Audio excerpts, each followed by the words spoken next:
the objectives for lesson 4.3 are listed, but basically what we're going to be doing is extending our trigonometric functions for any angle. So far we've only looked at trig functions for acute angles, so we're going to extend this into obtuse angles, angles that are bigger than 90 and less than 180, and we're also going to have angles that wrap around beyond 180. So really when you think about the coordinate plane, we'll be finding angles in the first, second, third, and fourth quadrant for all trig functions. We're going to use the unit circle to help us clarify this idea, and hopefully this unit circle will bring a little bit of ease into our thinking about this idea.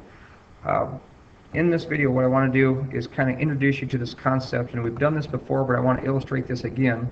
I got a few visual aids here to help us. So right now what I have shown here is a circle. This circle has a radius of 7. It's mapped out here. I got some of the stuff over here that's kind of an idea that I want to keep track of. But this is a triangle that has or a circle that has a radius of 1, and it has a triangle then here that has side lengths of r, which is the length of the radius of the circle. X is the kind of the adjacent side of the triangle, and y is the opposite side of the triangle. And where I'm getting the x and y from is this point E. On any point that we move this circle around has some xy coordinate in the coordinate plane. So if I wanted to find this point, I'd have to go x units to the right and y units upward to locate this ordered pair in the coordinate plane. Now that xy ordered pair is going to help us be able to find sine, cosine, and tangent values of any given angle. The angle that I'm going to be referring to, and you see them over here, the sine of A, sine of, and cosine of A, tangent of A. The angle A I'm going to be referring to is always the angle pinched between the x-axis and the radius of the circle. So that's kind of the starters. I'm showing you that I've measured the length of x. The blue line, it has a value of 4.31. The red line, or the y value, has a value of 5.51. And what I'm showing you here is that the radius has a length of 7. So we should be able to run through and see on a Pythagorean theorem scale what is actually occurring here. So I think I got to slide that over a little bit because that's where this value is kind of getting lost in this diagram. Let me bring it back. So what I did is I performed a calculation on this, and I said for this program to go ahead and take the x value and square it, add it to the y value and square it, and take the square root of that and make sure it's always equal to the length of the radius. So that's sort of the Pythagorean theorem in practice. So if you look at this value, no matter where I move this set of ordered pairs, the x and y values change. In this, they're changing, but the constant here is always that our Pythagorean theorem identity always holds true, that the x value squared plus the y value squared is always going to be congruent to 7, length of the radius. Okay, the other thing I want you to pay attention to is over here I have the angle A, which is 58 degrees. 58.64 degrees, and as I move that around, as the angle changes, so do the sine and cosine values and tangent. You can see that those values over here are changing and changing quite rapidly, but as I move it around, you can see that those values change. Now here's the first concept I wanted to bring in and we talked about the other day.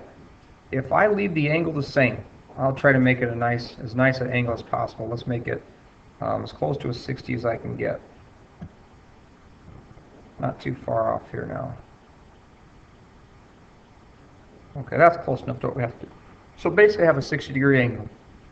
If the radius is 7, and I keep that angle fixed, I can shrink down, and this is the same thing that we talked about before. If I make it a radius of 6, you see the radius now is 6. Now the x and the y values have changed, but if you look at the trig values here, they haven't changed. I'm going to go back to a 7.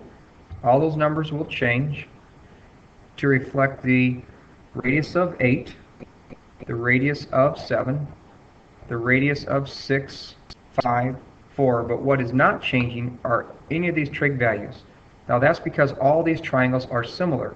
And if the triangles are similar, they're nothing more than a scale factor of 1 over the other. So all we're doing is we're increasing the scale factor of our triangle by equivalent ratios. So since our ratios aren't changing between our lengths of our sides, notice our sine, cosine, and tangent values are not changing. So this is as quick of an illustration as I can give you about how similar triangles will always have the same trig values. Now, since they all have the same trig values, whether I work with a radius of 7, which is what I have it right now, versus a radius of 5, 4, 3, 2, 1, now that makes a really tiny circle here for us to observe right now. But that is what is called a unit circle. If you notice this, the Pythagorean theorem says our radius is 1 and that our side squares added together, taking the square root, is 1. This is what they call a unit circle. It's the circle that we're going to be working with, because if we use the unit circle, it gives us the lowest possible ratio of the sides, but yet it gives us the exact same trig ratios. And again, look at the sine of A, cosine of A, and the tangent of A are not changing. Those ratios are stable. And that's because trig ratios are based completely on the angle, not the length of the sides. In order to get the trig values to change, you must change the angle. And as soon as I move my angle and the angle changes, notice all the trig value changes. Okay, and now if I drag that into a smaller radius, it doesn't make any difference. I go to a smaller radius. If I leave the angle the same, all the trig values stay the same. But what we can do is if we drag this around, change our angle, our trig values are changing. So the trig values are completely dependent upon the angle, not the size of the triangle. And that's a reiteration of what we did in the first or second lesson. But I thought this was a better visual aid to showing you that. So this is trying to drive home the concept of we don't need to work with big numbers. I don't need to work with a radius of 4. I can work with a radius of 1, which is a simplified version of the exact same triangle, only with smaller ratio of numbers, which makes it a lot more convenient. So for convenience, we're going to be looking a lot at a unit circle. So in the first little depiction here, I'm just trying to get you to think about similar triangles and having congruent trig ratios.